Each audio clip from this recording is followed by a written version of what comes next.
seemed then. It was the city of dreams, and anything CO as bad happened. Still, she couldn't help but think maybe Martin was right, maybe future was limited. But like clockwork, every couple of weeks, Anthony would come to town with a cure for her worries. Diane had written and explained TH game to him. After a month or two, he decided to open up shop on Fulton. They rent a one-room spot to chill for a few days, and he always left her with money and weed to get through till the next time. Pretty soon, it was enough taking more weekly and more to ease her mind. Soon, an occasional bump of coke became a hit, then twice a week, just to get through, she'd say. Then more and more, at last, it was all she could think about. Now she had two secrets that were harder to hide. Getting. Anthony had saved up and decided to move to Brooklyn. He never told her. He just popped his ass up one day and said, "Come on, I want to show you something." Away. Something was a one-bedroom apartment he'd gotten a few blocks. Diane had always seen Anthony as just a young nigga with some good dick. But this move gave her that glimmer of hope she needed. Now she thought that maybe they could make something out of this. Melvin gave her a job working nights at the diner, and the kids would shuttle back and forth between Florence's apartment and hers. One night, after too much malt liquor, she decided to break the news about the 3 periods and the doctor's appointments she'd missed. Anthony had just finished bagging up. He sat there counting money and looking out the window. His back was turned and Diane couldn't see his face. "What do you plan to do?" he asked. "It's up to you." "Yo, Diane, how you gonna leave it up to me?" Anthony sounded annoyed and frightened. "If you was gonna do that, you should have told me a long time ago. What about you sniffing it, yo?" Diane was ashamed and put her face in her hands. Tony scoffed. "Thought I didn't know. I promise I'll stop. I ain't gonna do that shit no more, Tony, I swear." Up they made, and for the next few months, all seemed to go well as they prepared for the arrival. Diane kept her promise to stop sniffing. It was almost easy now that she saw a light at the end of the tunnel. She figured that the sight of her stomach getting rounder with each day would broaden Tony's view on children. In her 5th month, he brought home a stroller and crib. She took the night off. They celebrated with some Boone's wine and talked about what they'd named the child. In the 7th month, he gave her money for clothes and a bassinet. Florence and Diane spent the day shopping and picking out things before she went to work that night. The next morning, when she got home, she knew instantly that something wasn't right. Tony was gone. More importantly, the coffee canister that he kept his stash in was gone. It was cloudy that day, and Otis Redding's "Pain in My HR's" played on the radio.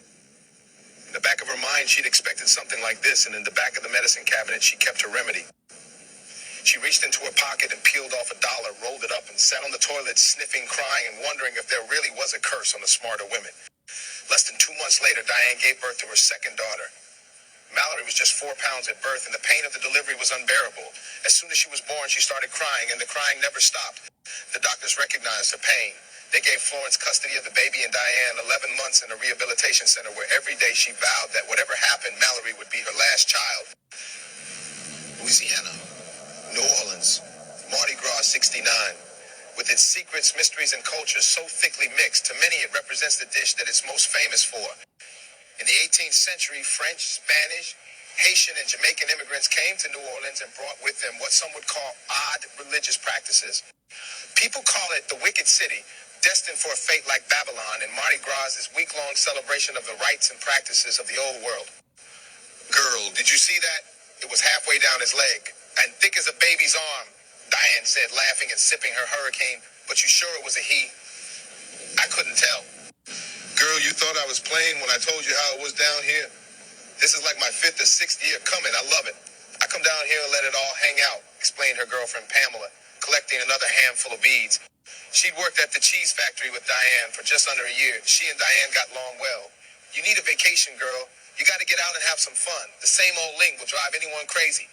She preached that to Diane day in and day out. Soon that's what drove crazy. And Diane had lived a model, albeit mundane life since leaving rehab. The CORs had set her up with a steady job, and she'd enrolled in night school. Some she'd take Shirley and Mallory to the movies or the park. But beyond that, the occasional card party at Melvin's place, life was work, school, and home. She glad that she'd taken Pamela up on her offer. She'd only been here for a few age first time with clear and open eyes. Come late afternoon and all the excitement, but already she was feeling the whole southern scene. She was seeing things for was taking a toll on them. The two decided to stop at Pat O'Brien's famous French Quarter for crawfish. And, "Pam, you been down here all them times and you ain't never tried the things." "Yeah, I tried them before, but they ain't all that to me. Shit, they ain't nothing but baby lobsters anyway, and lobsters ain't shit but ocean roaches. You ever turn them over and looked at them?" "Shut up, girl, I ain't trying to hear that. If that's true, these the best bugs I had. You want some? Asked Diane, tossing aside the shells. Eve. Yeah, bitch, give me some. I ain't did shit but drink since we got here. I bet put something in my stomach. Look at they beady little eyes. Oh. They laughed, ate, and discussed the night's plans between bites. Pamela had several friends that she'd hook up with when she came to town. One for what a zone she was in. She had her swamp friends. She'd slide down there and hang her after hours. Then there were the regulars, tourists who came in each cities across America for the festivities, good for cruising the quarter at all times year from of the day and night, looking for another soul to open up with. It was easier to make friends and drink for free at 2 a.m. than in the middle of the day. She'd come across some society types too, the elite of New Orleans, with more than enough old money to keep her interested in coming back. There was something about them she could never quite put her finger on. The top layer was covered with politeness and etiquette, but underneath the surface they seemed just a little dangerous. Tonight they were headed to one of their parties. The mansion was loosely fashioned after Rennes-le-Château in the south of France, and it's been said that the Duke of Orleans himself would be honored to reside there. It was equipped with a dungeon and surrounded by gardens, groves, and a moat to help accommodate guests or unwanted visitors. It was now owned by Frere Macons of its aristocratic designers, the Valois, a.k.a. the Kings, and it was a notorious meeting place for groups ranging from Heptasauce to the Hellfire Club. Jack Lilly, or JL as he was known to most, was a 31-year-old assistant to Pierre de Louis, who headed the NO chapter of the Kings. As far back as JL could remember, all he ever wanted to be was a king cruising around NO in a luxury car doing as he pleased. Whatever the Kings wanted, they could have.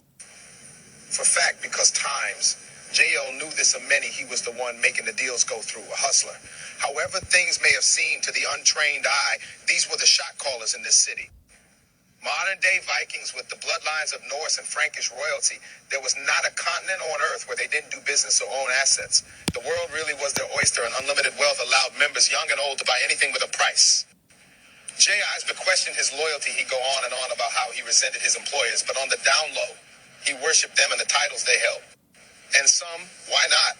Not many men with black blood in their veins could do the things that JL did or go to the places that he went. It was the 1960s and he was driving a Rolls Royce. Fucking white women, black women would say, favorites all women.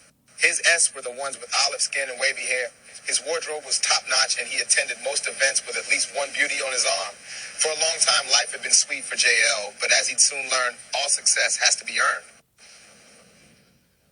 Galileo nor Da Vinci himself could not have charted a body as heavenly as hers. Yet her walk tells me that she is no angel. Who is that enchanting creature? Her name is Luna, my lord. During relations, she's an equestrian worthy of a Lipizan. I purchased her at a hostel in Palermo, nearly 4, only 14, and already she'd learned to love in 7 different languages. Years ago she was. Lord Ophiuchus rubbed his hands together slow and deliberately. Yes, her mother was surely gifted with sight, to name her so fittingly. She lights a fire deep within. Pierre agreed, raised his glass to Ophiuchus. But I must inform you, my lord, her appetite is quite voracious, especially when chasing a dragon, which she's also developed a healthy appetite for. I couldn't be troubled, so I used her as a payment to one of my associates, a Moor of sorts who shares a common taste. Interesting. No matter, said Ophiuchus, staring lasciviously, infatuated by Luna's curves. I must have her. As you wish, my lord, I have a hall on the 2nd level already prepared. Pierre de Louis moved quickly through the crowd, greeting guests of the chateau and making the necessary arrangements. Lord Ophiuchus was not a man to be kept waiting.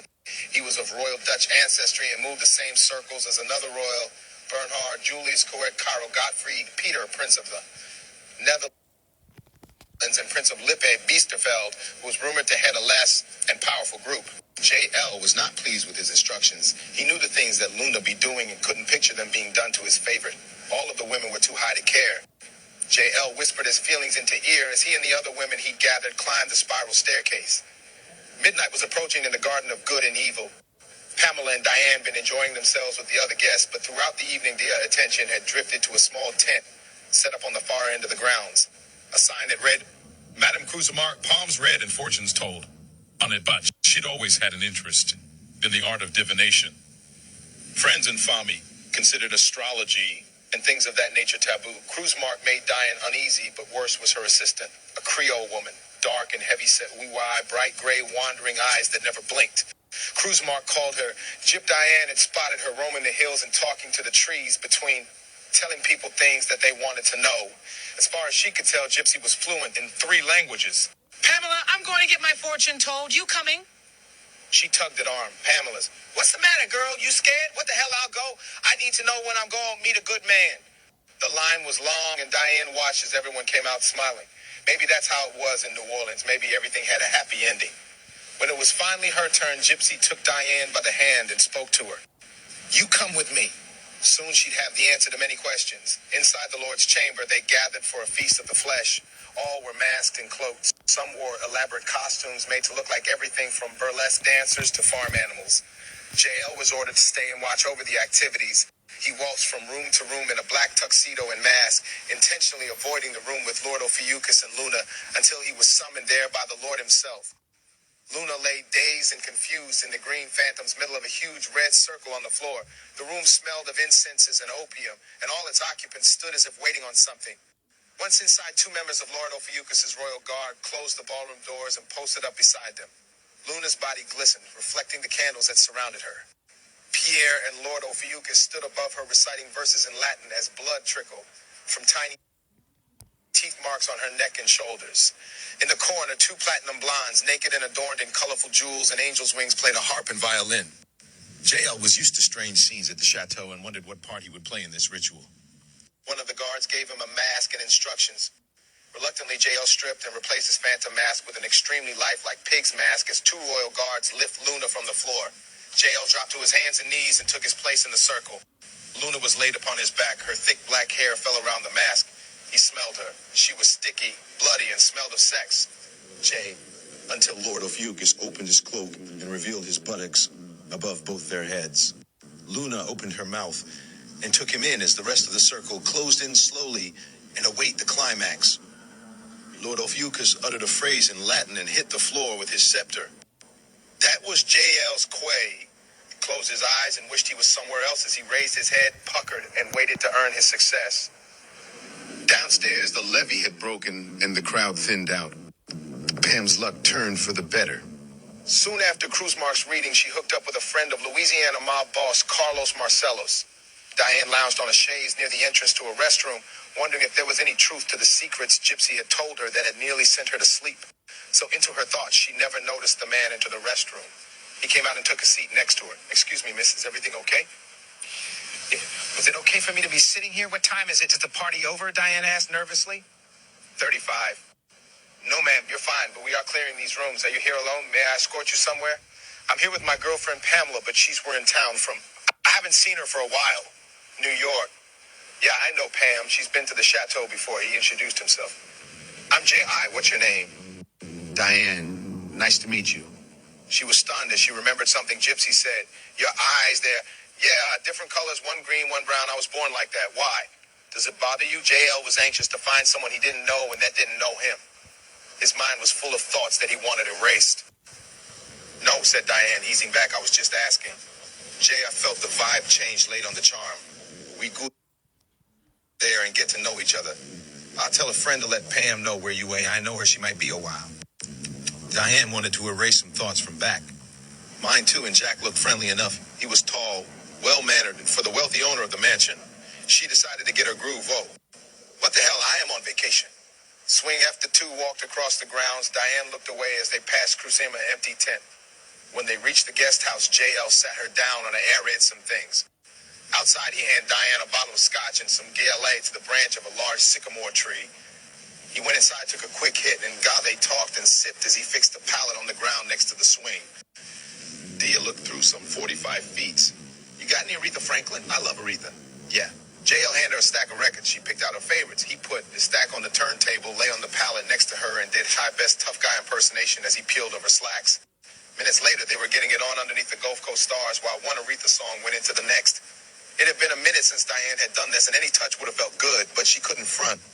If nothing else, JL's love was king. She was hot, the air was thick, and it was hard for her to catch her breath. JL's mind was overtime. His heart was busy pumping opium through his veins and pushing his working realities back and forth. He wished it was Luna or one of the others he'd become accustomed to. But after tonight's events, a change may have been exactly what he needed to redeem himself. He groped at her skin and thrust harder.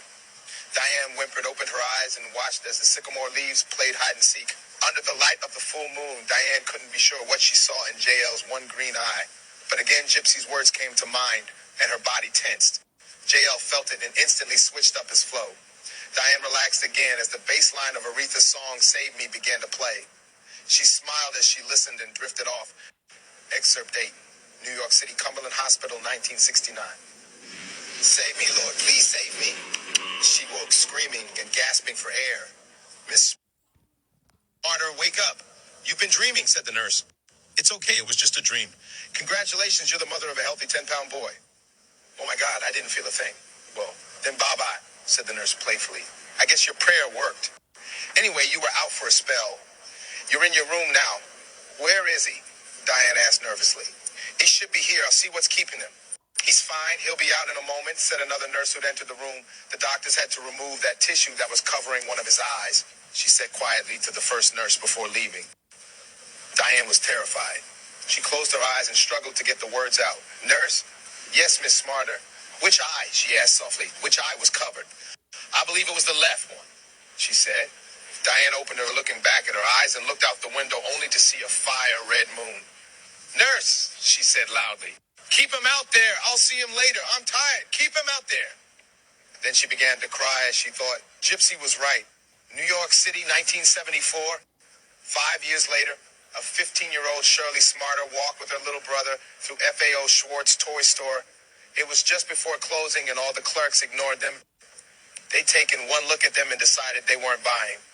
Okay, Seth, pick out one thing today and maybe Mama or your daddy will have whenever they get home. Something for you. Shirley knew better, but she wanted to make her brother's birthday as happy as possible. Even at 5, something in Seth Smarter told him that nothing was promised to him and he should treat every decision as though it were his first and last. He lived for the moment and went for broke every time. I want a bike, he said. A few months earlier, he'd amazed everyone when he borrowed one and taught himself to ride him one day. 48. Boy, Shirley popped him on his head and he dropped things smaller, and you better make it count. One of the dice aged some taken from his brother's car. Everett didn't give me that much money. Picks. Something that jarred the memory of a commercial that stuck in his head. E.W. Seth searched his young mind as he picked up the dice. That's when he's always watching.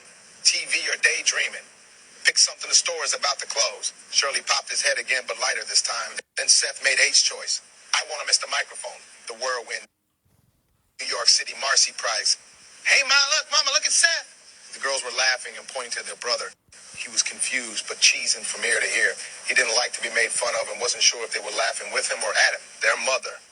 Seth stayed in the girls' room while they ran to the kitchen to get T. Mallory lagged behind with dirty bare soles and nappy hair. Her dress was way too big. She was slow to do things, and she still cried a lot. It was 12:30 on a weekday in July, and she just gotten out of bed. The Banana Splits were playing on the TV when Shirley called again for their brother. Hurry up, Seth. Come in here and show Mama. The boy didn't move. He stood there with his mic, still in perfect condition, 8 months and counting. An incredible feat for any little boy, double for one living in the projects.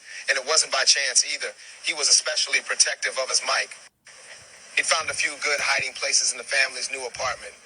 No one was allowed to play with it, and when he brought it out, he kept it closer than one would an enemy. He called the mic his precious. Okay, Seth, don't come. I'ma fix you. Shirley crossed her arms. Her jellies slapped against her tapping foot. Her gym shorts were wrapped tight around her thick thighs and a yellow tube strapped in her tops. Seth hated for Shirley to be mad at him. He began walking toward the kitchen. What's going on? Diane yelled, annoyed and sure that something W. Her voice froze Seth his tracks. Was W. Ain't nothing wrong, Ma, said Shirley. Dang, Seth was singing. Diane's eyes narrowed. Hold up. Her cigarette dangled over a pot of frying chicken. Who think you talking to? I'm your mama, not one of your fast-ass friends. You talking crazy, and I'm going to be the one doing the fixing. Shirley didn't speak. She cut her eyes, and her foot made the mistake of tapping. Even Mallory saw the slap coming. Diane drew back, and Mallory screamed. Her mother took the cigarette from her mouth, hugged her, and tried to sound motherly. Look at my baby, your nose all runny. Come on, come with Mama. She sneered at Shirley. You little bitch. When I come out this bathroom, you fix this girl's hair and her dress. Keep fucking with me. Your ass won't be going to no parade. Anger and frustration went into Shirley's thoughts. I can't stand her. I was trying to make her happy. In NY, the parade season really kicks off after the 4th of July with the bigs and best, the Puerto Rican Day Parade. The ones who couldn't make it to the end usually gathered at the edge of Central Park near 59th and 5th.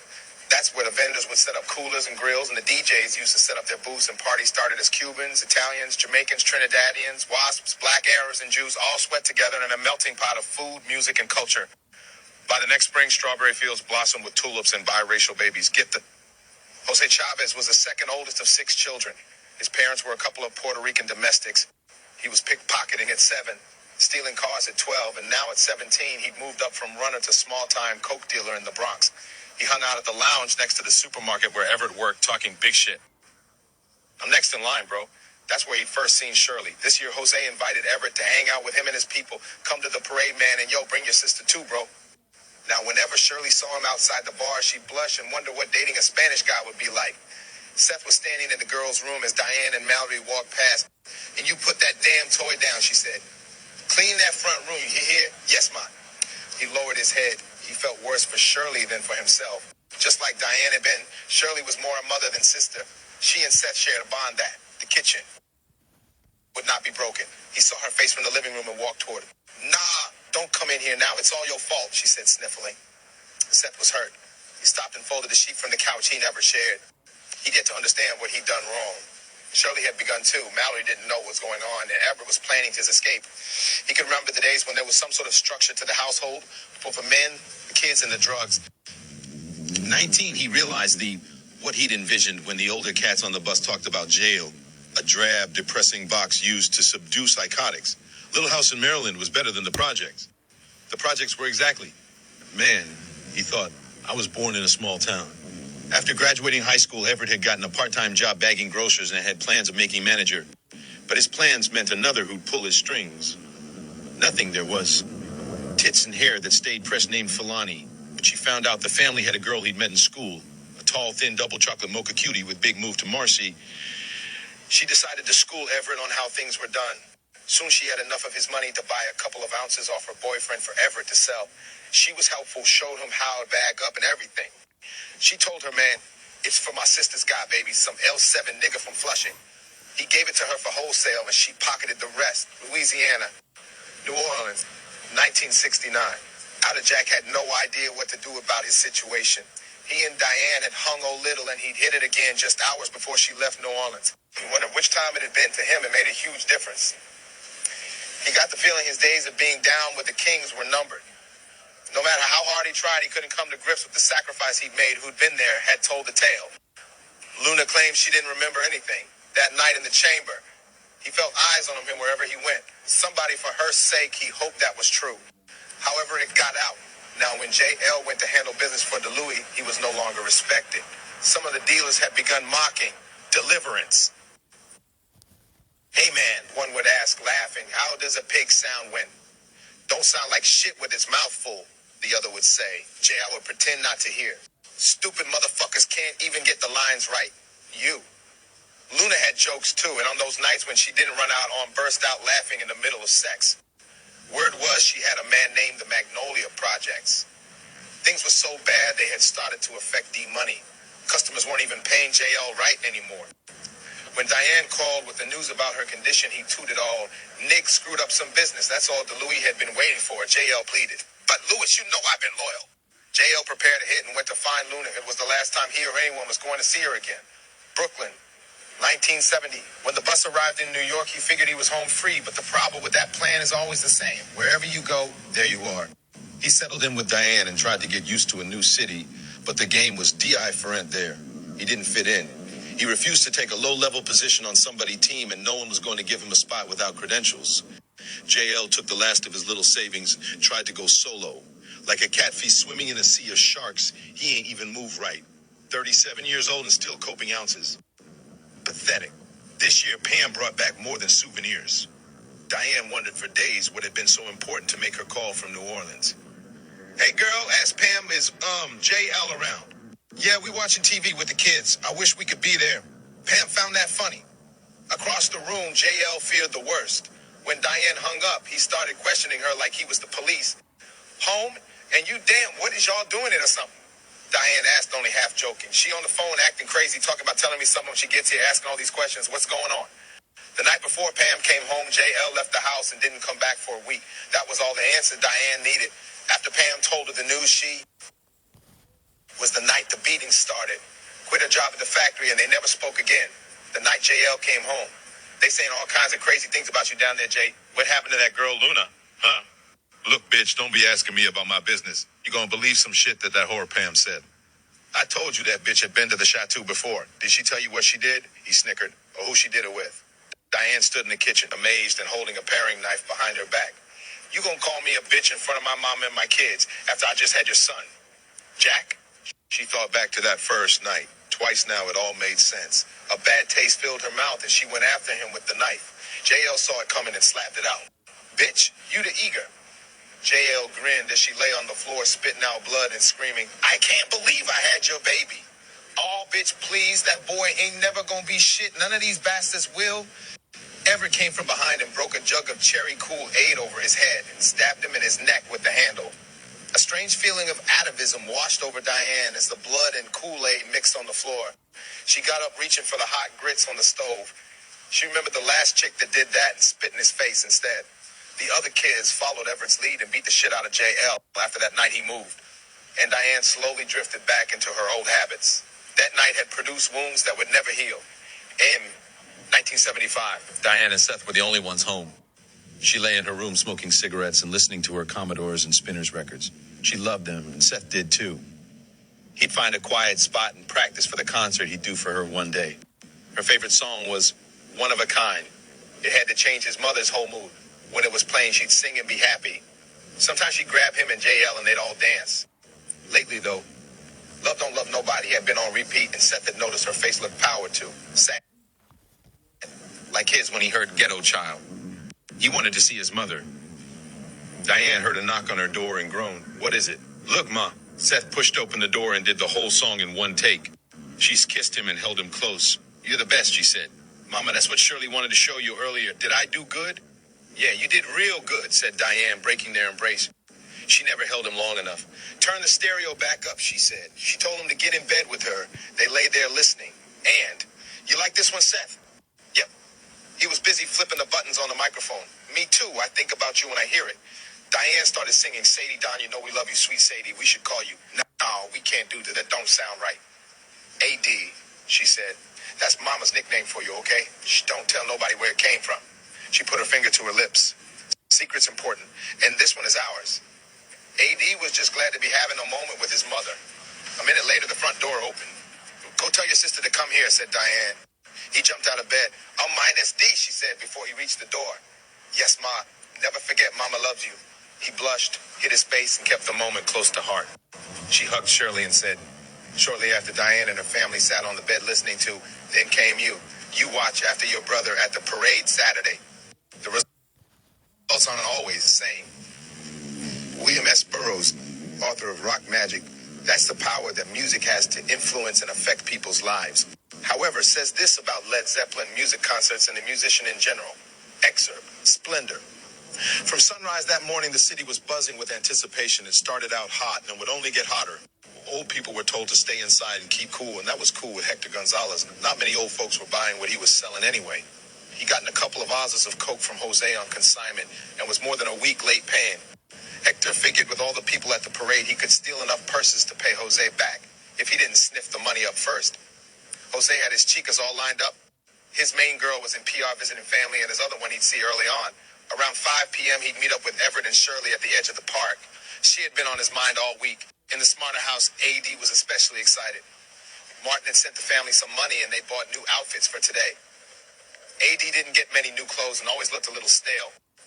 But today, everyone commented on how cute he was. He stayed silent like a Gregorian, never speaking but forever watching. Not exactly handsome, his looks were a sensitive subject. He had what some call strong features, or what mean girls would call a huge head, wide. Let's say he took his lips after his father. He adored girls but had few playmates. A little boy from down the hall, some cousins, and his sisters.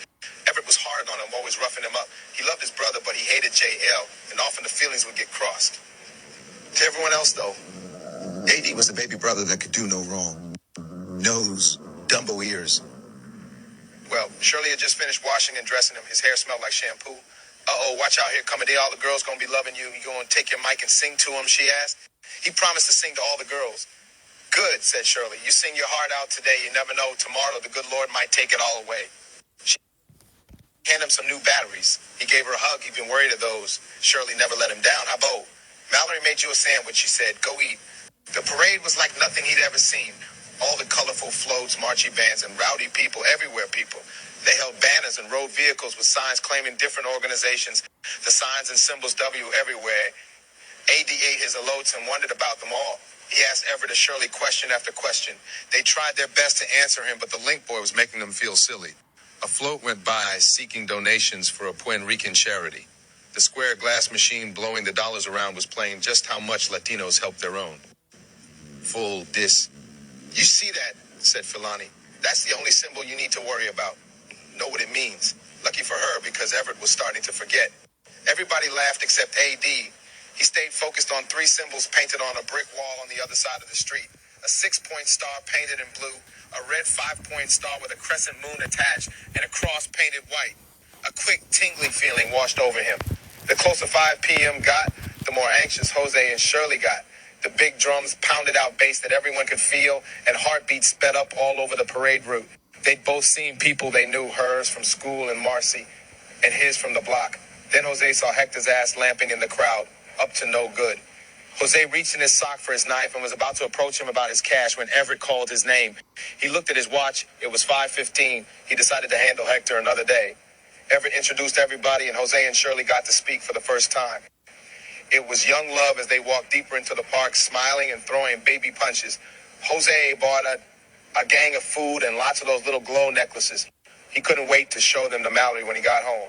At precisely 9 p.m., Filani started complaining about all the walking and was ready to go. Everett had to be at work early and knew he was going to have to fight to get some. Jose promised to get his people home safe and soon. But when Everett left, so did they. Not for home, but for Paradise City. AD was charged. He loved it in Paradise and figured he could stay there forever as long as Jose was paying. Shirley wanted to be home before Everett got there, but as midnight neared, AD was still geeked, addicted to the lights and music from the rides. Near the back of the park by the Tunnel of Love is where they talked over their plans. Shirley told Jose they should pack it up. They both looked at Adi, who was too. Jose had even given Adi, hoping to knock him out. Between kisses, busy chasing rabbits around the city to hear the woman's voice coming from the shadows. So, what's the plan, children? Shirley jumped and Jose reached for his blade. Said a man's voice. Don't worry about her familia, she's with me. Did you two figure it out yet? Jose relaxed as a tall woman in a short black leather outfit stepped into the light. Her spiked heels were so tall, Shirley wondered how she could walk. Her lips were blood red and her strawberry blonde hair was in French braids with beaded ends that rattled whenever she moved her head. The lights of the Ferris wheel came on and Adi turned around. On a bench by the control booth sat a tall, signy man, pale with black curly shoulder-length hair that all but covered his face. He was dressed in what must have been a costume, tight black bell-bottoms with designs stitched all over. Suns, moons, and stars, circles, triangles, and squares, and in every triangle there was an eye that shimmied when the light hit it. On his lap sat a guitar. He gave it a strum before he stood and placed it on the bench, picked up a matching bolero-style jacket, put it on his bare chest, and strut toward Huey the group like a peacock. I know what you want, he said, handing Jose a couple of tickets. You guys ride the Tunnel of Love on me. Lilith and I will keep an eye on the child. He can ride the whirlwind until you guys get back. The man smiled and held out his hand. Ada stared, transfixed by the scene. Lilith felt bad vibrations coming from Shirley and tried to soothe her. You'll be fine, she said. I have a few children of my own. AD smiled at the lady, and she rubbed her fingers over his face. You two make sure you're back at midnight, said the man then. Comprendes? We got to split. Lilith bent over to fix her heels, and Adiz got an eyeful when he saw that she wasn't wearing any underwear. The man chuckled. You like that? Adi smiled. You like music? Asked the man. Yes. Me too. Want to trade? Adi had never held a real guitar before. It looked shiny and expensive, but still, this was his precious. I won't break it, I promise. AD looked at him sideways before handing him the mic and asking, what's name? You're 40 walking back to the bench where AD sat playing with the guitar. It depend, people have many names for me, he said, opening the gate to the ride. What are you? Friend or foe? The child sat wondering what a foe was as the man took his hand and led Thought Abo to the ride. He placed him in the seat and strapped him in. The man held microphone and looked at Dee in the eye. Diane Smarter had never blessings for herself or her children, but right now her son was engaged in the U.S. mate battle and needed all the help he could get. The child looked over at Lily, who was walking toward them with an ornate bottle. The man pointed to her with, AD's microphone, all this can be yours. So you like beer? Asked Lilith. AD smiled. Try this, she said. The boy knew better than to take things from strangers, but the allure of Paradise City had clouded his senses. He took the bottle and drank. That, said Lilith, is for your mind, soul, and body. A drop ran down his cheek. Lilith kissed him and licked it away. Adop felt the wetness of her tongue and the heat of her breath as she whispered in his ear, in the eye of the whirlwind, my child. At the control panel, the Mac inserted the key as his pupil began the quest. His eyes followed the boy, his mouth moved swiftly, enunciating each syllable of the secret doctrine into the microphone. The taste of the bottle lingered in AD's mouth, and the opening chords of Stairway to Heaven played as the wonder wheel raised his consciousness to a new level. There is where he heard a voice. Welcome a new and worthy brother, Seth, creature of ecstatic, magic light. He looked out over the ocean and felt freedom on the horizon. He looked at the sky and saw a glittering gold city atop a hill. He felt like he had wings on, so he closed his eyes and took flight. He was afraid when the ride descended to Earth, afraid of falling from the sky. With every rotation, his vision changed. The second time around, his ears popped and he was lightheaded. Not only could he hear the rhythm now, he could see it clearly. Again, he heard the voice. In his name, we set your feet upon the left-hand path. On the third rotation, through rings of smoke and trees, he saw a path to a new beginning, guided by the lights and voices of Paradise City. In the name of Lucifer, we ring about you. The fourth rotation brought about a cold wind. He shivered as he felt the seasons change. In the name of Belial, we place his mark upon you. His head was humming G on the fifth. He felt powerful and full of energy, like he could take on the world. Then the wheel slowed and he listened as the anthem reached its crescendo. Below, the voices called to him, E of Leviathan and the great salt sea, we dress W in the name your being. He opened his eyes and instinctively performed breath. For a split second, there was a feeling of infinite peace. Then the flash of lightning created thunder, and the tunnel opened. 5 gave way to 6, and the spawn of Briny E was gone, a traveler of both time and space. A tear seeped from under his unveiled eyelid as he experienced the magic and mysticism of 7.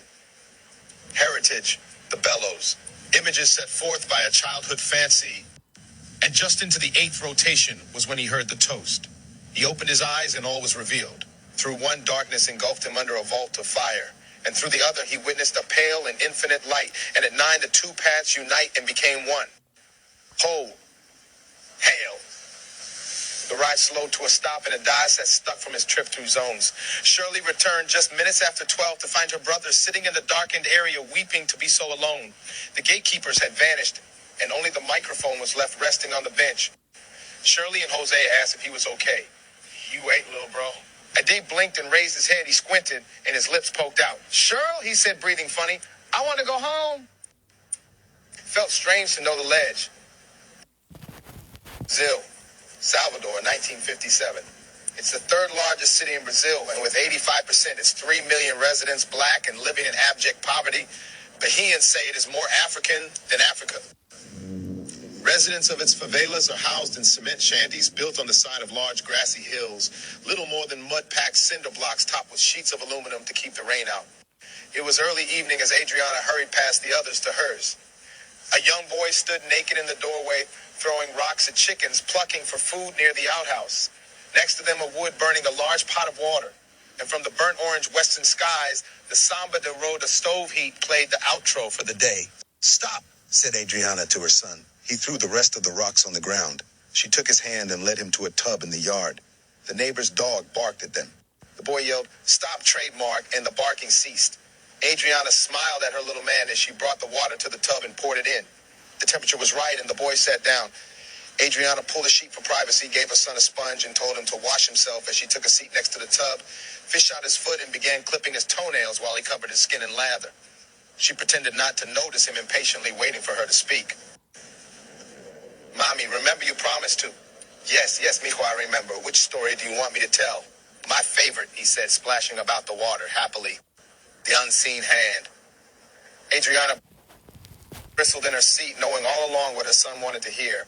Believing it was nothing more than a fantastic bedtime story, it had been his only request since she told it to him. Adriana questioned if she'd done the right thing by telling him so young. Had she traded his innocence for the knowledge of the workings of the world? Over the years, the thought had seemed inconceivable even to adults.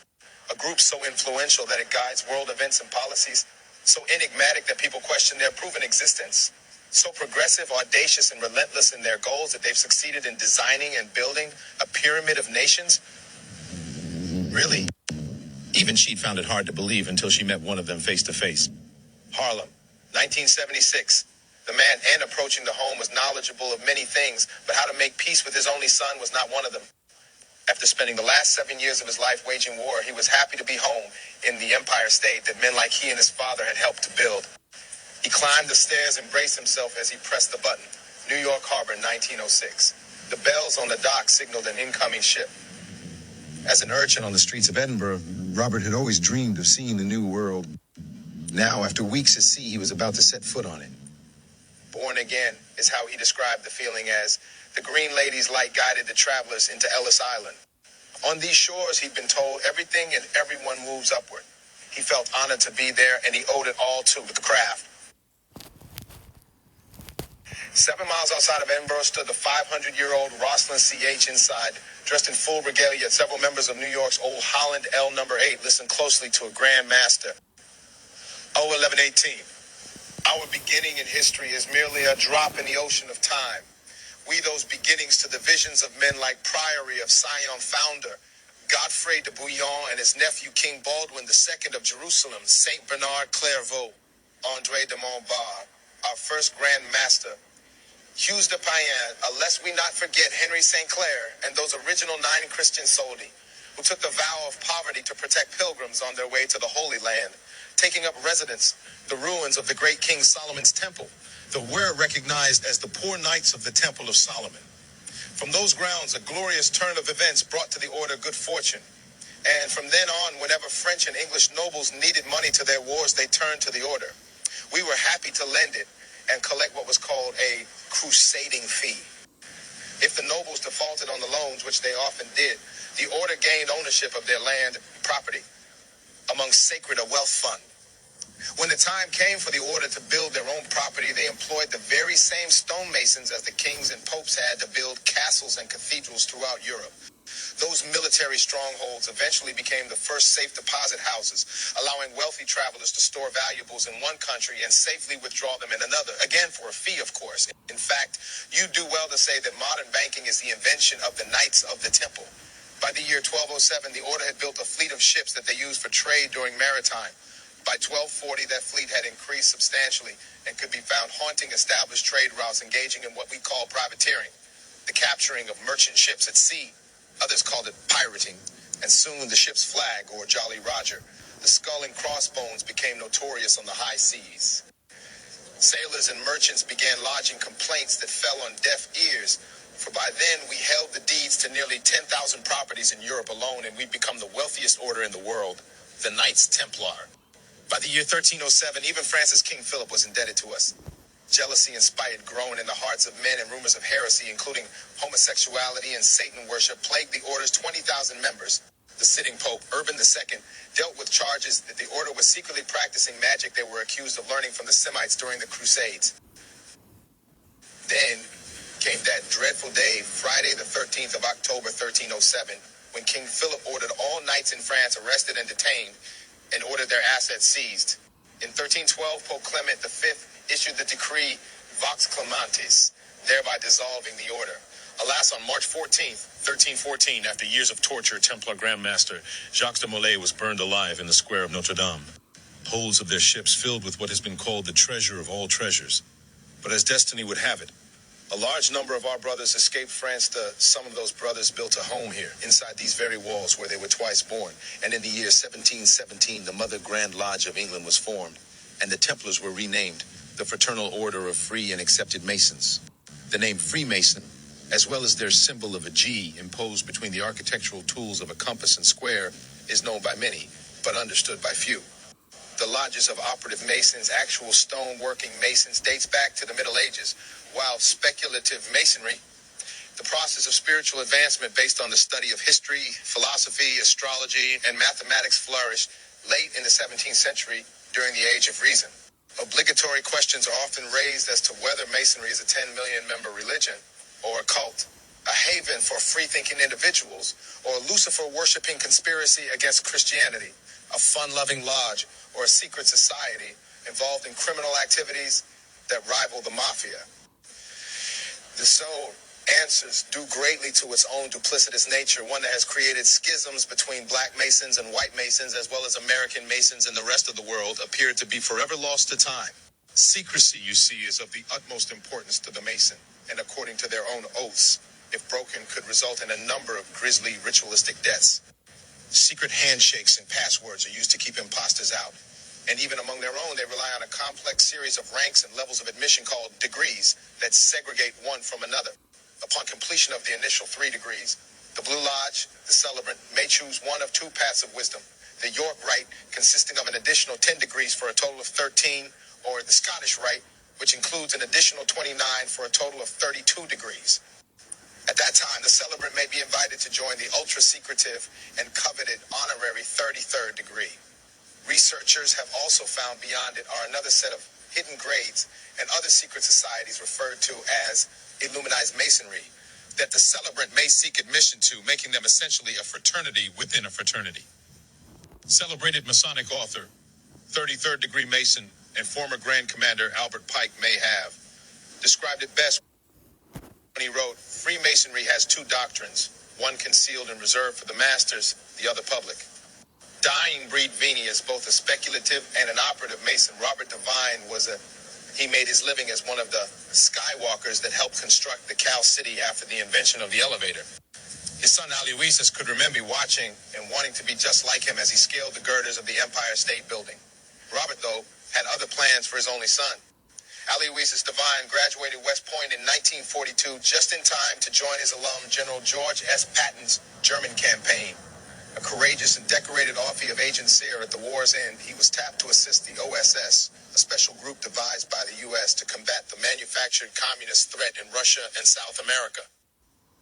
The identities and actions of these operatives were to remain covert, and in 1947, from this group, the Central Intelligence Agency was born. Part of their oath was for Deus Mongus, just as Robert Devine had always proclaimed it should be. To Robert, Aloysius was on track and moving toward his destiny. Today, he expressed his appreciation by returning with his son to the sacred grounds of Rosslyn to perform the rites of the sublime degree. Let the brother receive the light. The participant removed Aloysius's blindfold. He was raised from one knee a new man in an esteemed company. "You may now add your name to a list of great men," said Robert. "There's Benjamin Franklin, Thomas Jefferson, Benedict Arnold, Samuel Colt, and Harlan Sanders, just to name a few. And from this day forth, may you do everything in your power to preserve our integrity and traditions." Harlem. 1976. The sound of the doorbell brought a rush of memories to the mind of Diosis Devine. August 1967. That's when his mother Adriana passed, the victim of a robbery gone bad.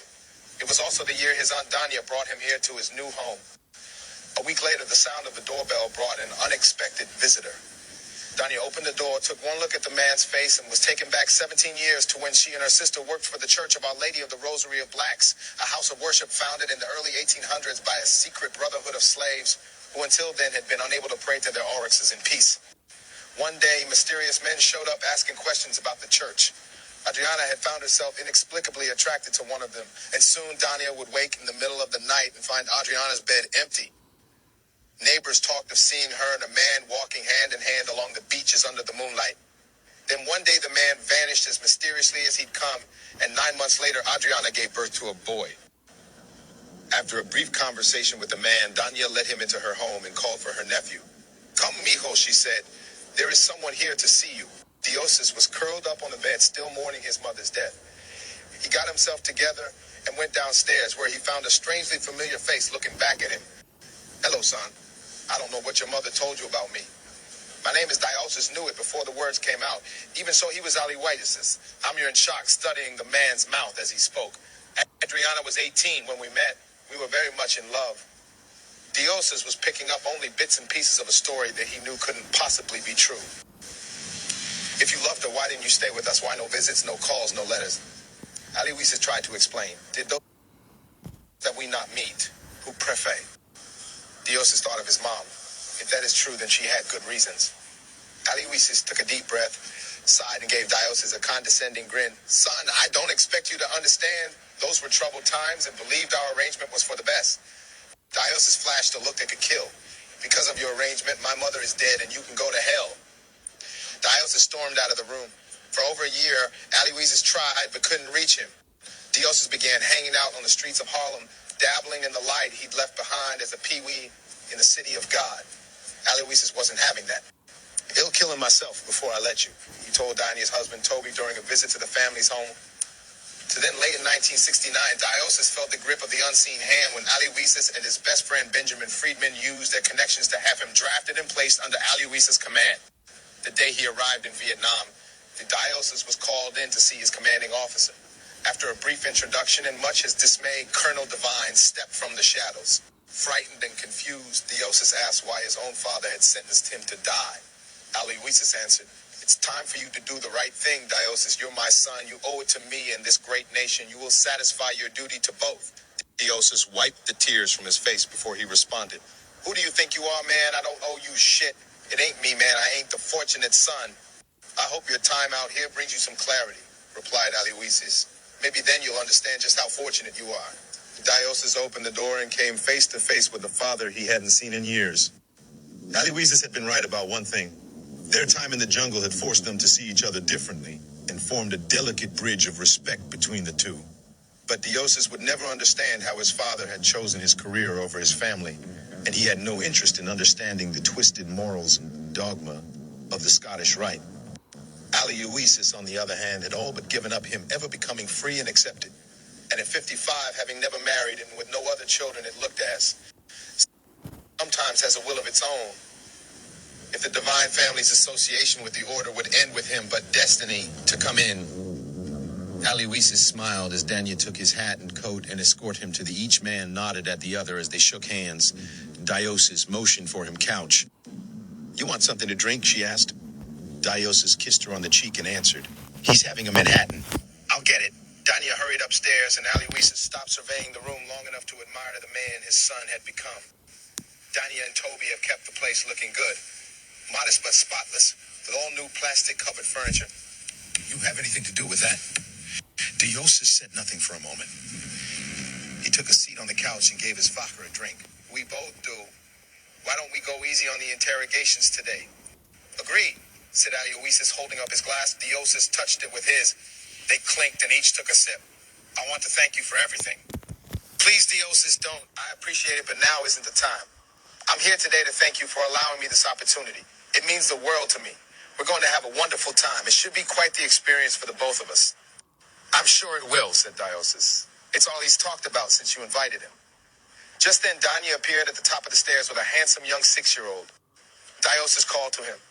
"Well, don't just stand there fortunate. Come down and say hello to your grandfather, Washington District of Columbia, the bicentennial." Butterflies danced in the child's stomach as he looked down from the plane onto Washington Square. They were headed to the bicentennial celebration where Aloysius had promised Diosis that Fortunate would learn the history of the American patriots and the inception of their new world free from the hand of the British Empire. Diosis finally agreed, knowing all along at some point his father, and over there, would be compelled to include just how much influence a group of Freema had on our nation's capital. "What is Freemasonry, Grandpapa?" Aloysius reached into his pocket and produced one Federal Reserve note handed to Fortune, who studied it carefully. "Now turn it over." As Fortune did, Aloysius reached into his pocket again, this time producing a Swiss Army knife. He placed a magnifying glass over the number 1 in the right-hand corner. "What do you see?" "Ooh, look, Papa," answered Fortune. "It's an owl." "Very good," said Aloysius as he placed the glass over the Great Seal of the United States and spoke. "As you will discover, the hand that Freemasonry has played in not only the building of this city but of this nation is clear to all those who are wise enough to see as he sees. The craft is the thread that links the ancient mysteries to the modern world. It is the light, and it is what made everything that you see before you possible. In the 1660s, the plot of land down there numbered 666 was called Rome. Over 100 years later, after the Revolutionary War, a Gaul descendant and Frere Macon by the name of Charles L'Enfant began plans for marvels like that there. Jones Point, where the first stone of the federal city was laid on April 15th, 1791, between the hours of 3:30 and 4 p.m., when the beautiful Virgin was at her zenith. He pointed to the Washington Monument, a 550 feet obelisk made from 36,000 separate blocks of granite, the capstone weighing in at precisely 3,300 pounds. And most importantly, there, exactly 13 blocks north of the White House on 16th Street NW in Lafayette Square, the House of the Temple. It is the North American headquarters of Scottish Rite Freemasonry. Its sacred entrance is guarded by two sphinxes and secured by stone columns, each 33 feet tall.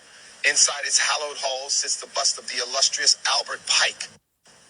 And finally over there sat Aloysius, Jones Point, where the plaza from her home at the illustrious Aloysius. Ruling over that large bronze seal of the United States and Freedom Plaza from her home atop the Capitol building is Persephone. She is the queen of the dead, protectress of Jesuits, patroness of the United States, and the Immaculate Virgin of Rome. Hotel California was playing softly in the background as Aloysius continued the shimmering of the city's streetlights. Suddenly his head grew heavy and is explaining the signs and symbols. Up ahead in the distance, Fortune observed to DuPont Circle, to Scott Circle, to Logan Circle, and to the east, Mount Vernon's sight grew dim as they began to outline a curious shape. From Washington Circle Square, each street connected to form an inverted five-point star known to the Brotherhood as Jupiter's earthly abode, inside of which the mouth of the Baphomet listened spellbound to its voice as he was absorbed into wisdom, the mind of the Herist in the Oval Office of the White House. Later on this trip, Fortunate would go, making known to him all that he wished to learn. 70. Conspiracies. New York City. Harlem. Daddy, when we going on the plane? Daddy, when we going on the plane? Plane. We going soon enough, man, ain't nothing to it, said Good Game, smiling between sips of cognac. You ready to see Los Angeles? Where your daddy from? Yeah, I want to go see Mickey Mouse and Daffy Duck and the rest of them. The child threw his Mickey toy high in the air. When we go into the park, Good Game pat his head and sent him off to play while he answered the phone and finished his drink. Larry, what's to it, family? How are the game treating you? I can't complain, family. Things on this side looking lovely. How long before you touch down? Flight is supposed to leave JFK at 1:30, so we should touch down around 1:30 or 2 p.m. LA time. Good Game chuckled. Man-made time will always wig me out. Always. Hey, I'm sending one of the fellas to scoop y'all up. You put that broad in a taxi cab. We gonna do things a little different since you bring your nephew. Right. That sounds like it's gone fly. That'll give me a chance to show him some things on the ride in. He been bugging the shit out of me about that mouse. I hear you talking, man. That's all young bloods want to do out here is fuck with the mouse. That freak Uncle Walt is getting all the cheese to take care of, and Lynette is cooking up some chops. Well, laugh, Good Game. We gonna get some of that too. All in good time, baby bro. All in good time. Let me get on out of here, family. I got a little business. Now that sounds like a winner. I need to get some grub myself. Give Lynn my love and you have a safe trip. I'll see you when you touch down. Solid. Good Game hung up the phone and took another sip of cognac. He reached into his stash, produced a perfectly rolled 1.5 and flamed up. After a couple of long pulls, he relaxed on the satin sheets of the king-size waterbed. A summer breeze carried the smell of food and the sounds of South Soul throughout the big brownstone. His thoughts wandered as he inhaled the aroma from two heavy skillets of lightly battered pork chops sizzling atop the stove. Wanted to chill, but there was no time. He was on the clock. It was just before rice and onions waited patiently in the oven for their rendezvous. Good Game, 10 a.m., and the streets were calling him. Lynette, how much longer on them plates, baby? I'll have them ready in a few minutes, babe. All right, he called the famous. Little man, look in the closet and bring my shoes and get your things together. We about to split. Yes, said Fame, revving that imaginary engine that all little boys have. Good Game put the joint down, pushed up the tile of the drop ceiling, and produced a Saturday night special that he never left home without. Tucking it in his waistband, he wondered who'd given the pistol that name. Had to be a square, he thought. Cause for hustler. Every night is Saturday night. In the kitchen, Lynette wrapped the food in foil as she listened to her son tell children's stories. Good Game entered and gave her a long kiss and hug, mentally assuring her that all would go well on this cross-country trip that he occasionally took. She'd gone with him before to enjoy the sun and sand, but she loved New York, the Harlem spirit, and her home in Esplanade Gardens. She kissed her men and gave them final instructions until the distinct Mercedes horn cut through the music and ended their goodbyes. All right, baby, we'll be back in a few days.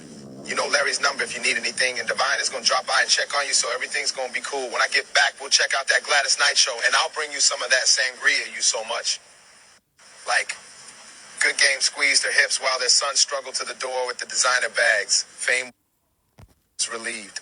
Come on, Daddy, Uncle D is waiting on us. Inside the car, the two children, Famous Game and his best friend, For Divine Play, fought in the back seat, laughing and making bets for dressed in a red Pierre Cardin suit, white button-down shirt, and Famous was already living up to his name. He tried every trick his could think of not to part with the 7 pieces he just lost. Penny White C. Young. Man, how you know they ain't married? You ain't never been there, Heath. How you know? I heard it on TV, Fortune said. She just his girlfriend, they ain't married. They got to be married if they live in the same place, boy. Fortune didn't want to hear it. Man, I done already told you. You owe me 7 pieces of candy. Pay up. Fame blew him off and tried again. Daddy, Uncle D. Dust up Fame, asked Diosis turning down the radio. Fortune gonna say Mickey and that girl Mouse ain't married. Tell them they are how they gonna live together if they ain't married. Come on now. Diosis elbowed his friend. Well, that's a good game. What about Daffy and all them, Fame? They live there too. Who are they supposed to be? Mickey and them's kids? Yeah, Fame. Who is they? Asked Fortune, smiling with his hands out. Famous knew it was a long trip out west and was determined not to be sure on candy. He tried again. Daddy, you know Daffy is a duck. How he gonna be the mice's kids? Them just his homeboys he let hang in the Magic Kingdom while he be running. Man, why y'all playing? Diosis stopped laughing long enough to bring the hustle to an end. Sorry, man, I think Fortune's right. They ain't married. They just shacking up. Fame sighed and started counting. When he reached 7, he said, see there, I was going to bring you back all this stuff from Disneyland, but since you going to take all my candy. Dang Fame, Fortune pushed it all back on the seat. Here. Good move, said Diosis. What shoe going to bring me, asked Fortune. Us. I don't know, said Fame with a mouthful of candy. Whatever my daddy buys. New York City, the Bronx, Green Pente, and talk to the man and woman inside as they chewed on pork chops. So y'all got 10 hens in them shopping bags in the trunk. Lori, you remember how to stash it? Asked Diosis. Yeah, D, I remember everything to the letter. The man on the passenger side mumbled something that only she could understand, and Good Game threw his hands up. Man, this shit don't make no sense. Lori, what the fuck did he say? Lori tried to hide her smile, but her boyfriend Nard was quick as he was self-conscious. It had been just over a week since he'd taken the beating of a lifetime from the NYPD. Some Southern immortals from all 5 Guatemalan Quetzals and Hollis were tired off seeing Harlem players making money in their hood and had tried sticking him after he made his collections. Up. Money trail, there's money to be made out here. And a real hustler follows the wherever it leads. Be it Queens, LA, or the doorsteps of Pennsylvania Avenue, ain't no poo-butt gangbangers or no good old boy politicians gonna stop us from getting this money, Nard. That's what Good Game always said, and Nard wasn't the type to back down. When they approached him in his bulging black money bag, he did what came naturally. He unloaded 8 shots from his 2 Saturday night specials on a Wednesday and sent the punks scrambling with a warning and some pissy pants. Man, them cats turned tail after the first 2 shots. I just kept shit popping to let them know what time it was. Fuck the summer of Sam, he said. This is the summer of Nard. But the shots had drawn the attention of a squad car. When Nard heard the siren, he ran around the corner to stash the bag and guns. Walking down the stoop, 2 cops questioned and searched him. Mad that all they could find was $1,200 in his pocket and an airtight story. They taught him a lesson about loyalty. A lesson that cost him several broken ribs and a broken jaw, but saved the bag. What? Mumbled Nard through his wide jaw. Let it calm your ass down, man. You gonna have a fucking stroke. Good Game put his cigarette out. Niggas can't understand a damn thing you saying anyway. Right on, Dios is at it. You go upset Lori and make her drop it. Lori smiled and rubbed the pink blouse covering her belly. He said, don't y'all worry, he ain't gonna let me forget nothing. Diosis gave her a piece of paper with the flight information and number. All right, y'all got about an hour to pack them hens and get to the airport a taxi when you land at LAX. Gonna be a dude named Eddie there waiting for the flight leaves at 1:30. Don't be late. In the cab, he's followed to my car. We won't, said Lori. Nard mumbled something and the Pinto eased up the block and out of. Damn, baby, even with the short we taking, we gonna be able to buy a couple new blocks when I get back. It's a Good Game. Hey, man, I appreciate you roll with me on this hookup. Larry's been my man since I was a short body. This be good for the families out there. They gonna make at least 25 grand each bird. They slapped hands. It ain't nothing, said Diosis. Getting this shit for $5,000 a bird, almost like getting it free. My old man ain't good for nothing else but this. Across the street from them, a dull and steady thud sounded as the faded blue racquetball kept up one. It bounced off the wall in a rainbow like arches. The quiet, inquisitive boy who threw it squinted and judged the distance. He made some adjustments, and the ball landed behind his back in his left hand. The crowd cheered while he spoke with a funny-talking old man from TV's Wide World of Sports. In the middle of the interview, he performed another trick. This time he fired the ball into the sky and answered a question or two before he caught it with the bottom of his jersey, just like he'd seen Mr. October Reggie Jackson does the week before. Even he had to admit he was good at this. He pulled off his black and yellow pirate's hat, the one with the 3 stripes and flat top, and started on his victory lap. Along the way, he tripped over his unlaced strings and fell to the ground. The cheering stop also disappeared, and the park returned to what it was, a vacant lot next to the most recent of the decaying storefront apartments that he and his family lived in. His uniform was gone, replaced by his favorite Jimmy Walker t-shirt and his cut-off shorts. He stayed grounded for a moment as the dirt clung to his sweaty clothes. What should have been quite embarrassing really wasn't. The clothes were already dusty, and worse than that, there was nobody around to see what had happened. There, Abu Ford. Was no pointing or laughing at his fall, just like there were no oohs or ahs at his tricks. He'd been playing catch by himself. What a sorry sight. Sat playing in the car.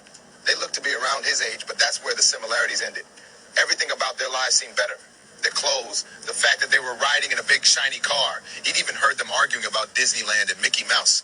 He wondered if his family would ever live so well.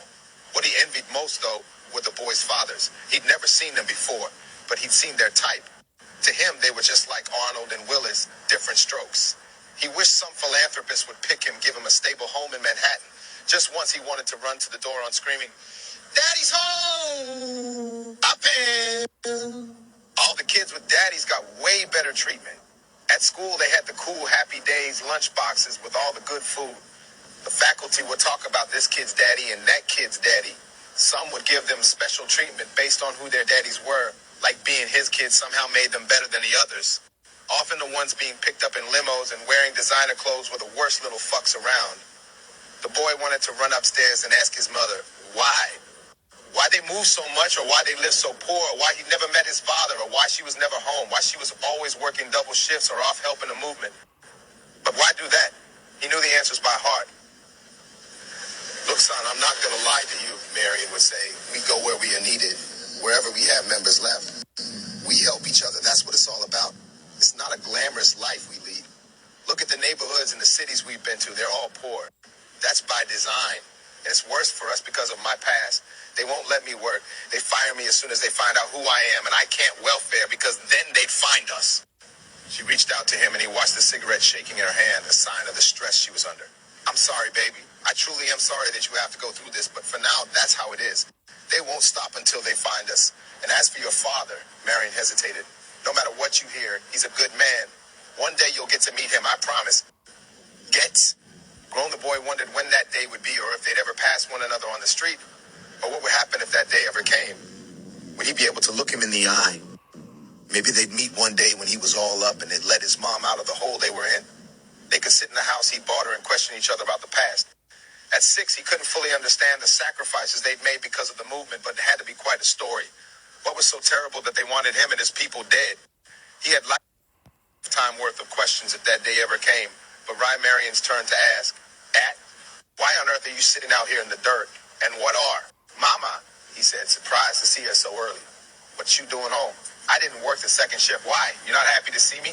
Yeah, he said excitedly. He pointed to the Mercedes. Ma, look, to be that car going to Disneyland. How do you know? I heard him say it when I was playing catch. Ma, look, I got a trick. Marion stopped him. Baby, Mama is tired from work. Can you show her later? As hurt as he was, he rebounded quickly. Can we go to the park later? I can show you then. That's a good idea, said Marion as they started up the stairs. See, go inside and get you cleaned up. Where are Yosef and your sister? Inside the playpen chairs, cooed at the sight of her mother. Her father, Yo, another member of the movement, was on the couch smoking a joint reading. He was just as surprised to see Marion home so early. Where'd you find her? He asked. The boy shrugged his shoulders. He and Yosef got along well. I saw you playing ball, said Yosef. Sorry I couldn't come out there. That's okay. Marion sat Cherish down and went to hug Yosef. Look what I got for you. She gave him a book. Yosef jumped up. This excited him. He'd abandoned his original 1972 copy and everything else he owned when the agents came gunning for him. Like others in the party, he'd been listed as an enemy of the state and was making a run for the border. This was just a layover to set his plans and see his baby daughter. Hey, Marion, I know you ain't have no money. How'd you get this? I was browsing through the bookstore on my way home, and the owner recognized me, she explained. Gave it to me for free, she said, pleased that her notoriety was good for more than persecution. And he spoke slowly when he told me this. Nothing happens in politics by chance. If it happens, it was planned that way. Makavelli, comprename Latin. meaning to breathe and act in harmony, conspire to plan secretly an illegal act. Though the definition has changed some over the years, if we were to believe the picture that's been painted for us, conspiracies are the deluded works of criminals and anarchists. Even worse, believers of so-called conspiracy theories have been labeled as misfits and outcasts, or eccentrics with no life and too much one on their hands. Undeniably true in some cases, but I ask you, what are the niche? Insanely wealthy people, some who've never put in a day's work in their lives. They live in gated communities, vacation on private island resorts, and socialize in members-only spas, clubs, lodges, and fraternal orders. What are they but a group of people, societies, some with odd views and behavior, eccentrics who have nothing else to do with their time but meet in secret? They are out there, you know, plenty of them. They're everywhere that you aren't. Oh, and it's not by coincidence either. No, it's planned that way. Conspired. We're not the 1976 edition of None Dare Call It Conspiracy says that 1 million books enough to meet popular demand. The authors ask if you're one of those due to the picture persons that can't quite put your fingers on what's wrong painters. They promised that their book would help you to uncover the hidden picture buried by the insiders, the Federal Reserve System, the Trilateral Commission, and the Council on Foreign Relations, collectively known as the establishment. This book, said Yosef, tells you all about the ongoing plan to abolish the Constitution of the United States by updating the people's programming. In the future, religion won't matter. Science and logic will put an end to faith. Information and technology will turn people into gods. Politics won't matter either. Elections are going to become media productions for the public. Democrat or Republican, both parties will be led by an invisible government, but both of them instruments to promote a new world order. The book even has a list. Who's on it? Asked Marion. Read it for yourself. He gave it to her. I promise you'll be surprised. He waved to the boy. Come over here, cadet. The boy rushed over to where his mother and Yosef were. Yosef raised his voice to a command tone. What do you want to be when you grow up? The boy stood at attention and shouted it like he meant it. A general. Let me hear the 14 signs to slavery. Yes, sir. He'd learn the meanings later, but for now he could recite each one verba. Excerpt 10. I ain't raising no suckers, said Marion, proudly hugging him and kissed H cheek. Soldier, Yosef shout. The boy halted. Yes, sir. Remember, the only ones who don't believe in the conspiratorial view of him, Tory, are the ones who don't know it. Yes, sir. Yosef dismissed him, and the boy hurried back to the window just in time to see the men returning to the car. Fame was standing in the sunroof, playing. Their eyes met, and the lonely look on the boy's face said 1,000 words. H felt sorry for him and flashed him a sign. The boy had no idea what it meant. Boo through it, he felt a kinship. Fame, sit down, put seatbelt on, said to Yosef. We rolling. 33. When the car started, Harold Melvin and the Blue Notes' his magnum opus for social change was playing. Stereo. Excerpt 11. As the car filled with two generations of gangsters pulled off, each spoke of the future. The elder of one that was nearer and more tangible, and the younger, one more distant but no less possible. I'm telling you, real estate, Dowser said. Rockefeller's owned tons of real estate. There's something safe to invest this money in. What's real estate, Daddy?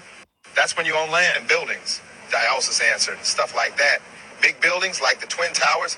Yeah, man, you can buy them if you got the bread. Fame, said Fortuné quietly. When we get big, me and you gonna buy some buildings, okay? Yep. Fame replied through bites of D, the Crucibles, Queens Bridge projects. Mary Hartman played on the television, but Fatima wasn't watching. The better part of her day was spent cleaning the apartment. She was tired now and lay in bed reading Roots. Kunta Kinte had just lost his foot when there was a knock on her bedroom door. Mama, I'm sleepy with you, cried her youngest son, Bagheera. He wiped away crocodile rears. In his room, Malik and his best friend Bill played with their Star Wars toys and argued about who was going to be Han Solo. Man, Bill complained, why you always got to be Han? I only got to be him like one time. Nah, you was always him when we at your house. That don't count. When you at your house, you can be who you want to be. And when you playing with your toys, Malik added. Bill jumped off the bed and slipped on his shoes. What is you doing? Asked Malik. Where you going? I'm going upstairs to my house to get my Star Wars toys. Not at 11 at night, said Fatima on her way to get Bagheera's water. Bill pouted. Malik won't let me be Han Solo. Malik, what have I told you about sharing? Bill is your guest. Let him be Han and you be someone else. What about that guy in black? Malik looked at her all crazy like. Bill explained. He's a bad guy, Mrs. Ali. Whatever. You all have about 30 minutes before the lights go out and go to sleep, so get it together. Mama, Bagheera called repeatedly as he pulled Fatima's robe. What is it? Malik won't let me play with the toys, he said, evidently claimed to be.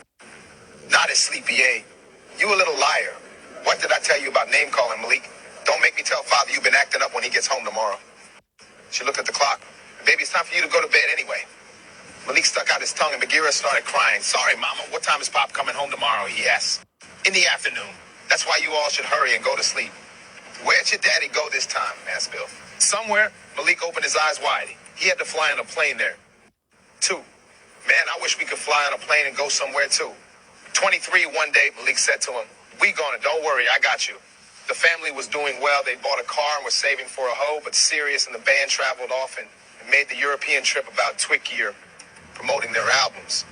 Performing and meeting new people is what Sir loved. He told Fatima how he felt like the Duke did when he wrote in his Joe Niles. He'd taken her once, making the mistake of letting her see firsthand 8 European women treat musicians over there. Other than missing his family, the only thing he complained about was the food. Man, they feed you like you a damn bird. Itty-bitty little portions for all the money. Where's the beef? Fatima awoke early the next morning with shopping to do for Sirius' species homecoming dinner. Everyone, including Bill, piled into the Nova to pick up T.H. Brown sugar and turnips for the family recipe of chicken chupatulas and green that Layla had taught her. It was a little afternoon on a late summer day when they got back T. Queensbridge. Over 3,100 units made it one of the largest projects in America, and on days like that one, all the tenants were in the field trying to soak up the sun. Everyone in every hood lives for the summer. After spending the winter months locked up, summer is their time to shine. On days like they people were making runs to the aid office or the clinic, and old folks, the brave ones at least, would take walks. If that were a Sunday, they'd be going to and from church dressed in big hats with matching purses and shoes. Shorties still out. Bedclothes would be playing unsupervised in the hallways as the milk and cereal from breakfast dripped all over the tables. Their parents, if they were still around, would be at work or somewhere recovering from the night before, and the next shift of dealers would be on their way out to relieve the last. Today, Bill's mom, Sheila, sat on the bench in front of their 41st Side building in a nightshirt, shorts, and some fuzzy house slippers, combing her hair and sipping something that wasn't coffee. She yelled out when she saw her son. Hey, bye-bye. Where y'all coming from so early? The boys ran ahead to give her hugs as Fatima answered. From the store, girl, Sirius will be home in a little while and I dinner done. What you been to? Up, gotta get this. Nothing, sleep. They had a smoke out on the other side last night, girl. It was okay, I guess. Same old tired-ass niggas. I ain't get in till about 4 in the morning. She told the boys to go play. Fatima knew what that meant. You smiling, where's Rob at? I sent his ass home. Shit, he tired too. Think he can get something and lay up all day. Fuck that. Get a job, nigga. Ain't no love. Girl, you know you crazy, said Fatima, laughing and waving her hands. I'll keep the boys tonight if you want me to. I know you're trying to do something serious just coming home and shit. Sheila wiggled her ass on the bench. I'm good for a little while. I'll see. I never know what kind of mood he's going to be in when he comes off these trips. Fatima paused. But could you watch him now for a little while so I can finish up dinner? Go ahead, I told you I ain't doing nothing. Hey, Sheila yelled. Y'all boys get over here and play where I can see you. 5 hours later, the kitchen of the Ali house was on fire. The dish was in the oven, and Fatima left a trail of smoke down the stairwell. Sirius was over 3 hours late when the girl from next door knocked to tell her he was outside. Sirius was in a good mood and glad to be home, with his suit jacket slung over his back and his burgundy silk shirt clinging to his body. He signed an autograph for the taxi driver. Malik and Bagheera were happy to see their old man and were unaware of the trouble that was coming as they pulled on his leg and grabbed at the bags. Some older boys took his instruments to the elevator as Benny, one of the neighborhood wineheads, saw a perfect money-making opportunity in it all. Sirius. What up, man?